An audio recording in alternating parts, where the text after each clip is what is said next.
Sa tuwing naririnig mo ang pangalang Clark, ano agad ang pumapasok sa isip mo? Airport, field trip spots, o industrial zone sa Pampanga? Tama ka dyan. Pero bihira natin na tanungin, saan nga ba talaga nanggaling ang pangalang Clark? Ang lugar na Clark ay ipinangalan kay Major Harold Melville Clark, isang American pilot. Ipinanganak siya noong ika-4 ng Oktubre taong 1890 sa St. Paul, Minnesota, USA.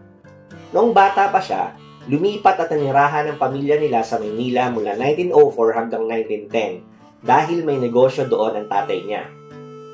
Kaya sa murang edad, nagkaroon na siya ng personal connection sa Pilipinas.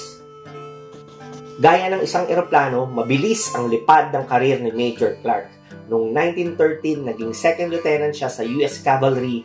Oo, yung mga sundalong nakasakay sa kabayo.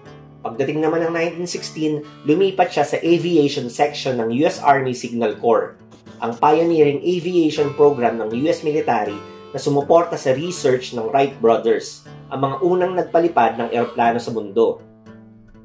Samantala, noong 1917, naging junior military aviator si Clark. Na-assign siya sa iba't ibang lugar bago mapunta sa Hawaii, kung saan siya ang unang nakagawa ng inter-island flight sa mga isla roon. Kalaunan ay naging executive officer siya sa Panama. Pero noong May 2, 1919, sa murang edad na 28, nangyari ang trahedya. Namatay siya sa isang seaplane crash sa Miraflores Locks, Panama Canal Zone. Inilibing siya sa Arlington National Cemetery, kumbaga parang US counterpart ng libingan ng mga bayani natin. Bilang pagkilala sa kanya, ipinangalan ng Clark Air Base, Clark International Airport, at ngayon pati New Clark City. Kaya sa tuwing naririnig natin ang pangalang Clark, hindi lang ito basta airport o industrial hub. Ito ay isang inspirasyon. Paalala ito ng buhay ni Major Clark na pwede rin tayong mangarap ng mataas at maging pioneer sa anumang larangan na pinili natin. Oo, mahirap, pero nasa atin ang hamon na tuklasin at buuin ang sarili nating landas. Kung may alam ka pang ibang kwento ng kasaysayan o mga kahangahangang tao na madalas hindi nabibigyan ng pansin pero may malaking ambag sa ating lipunan, ibahagi mo sa comment section yan.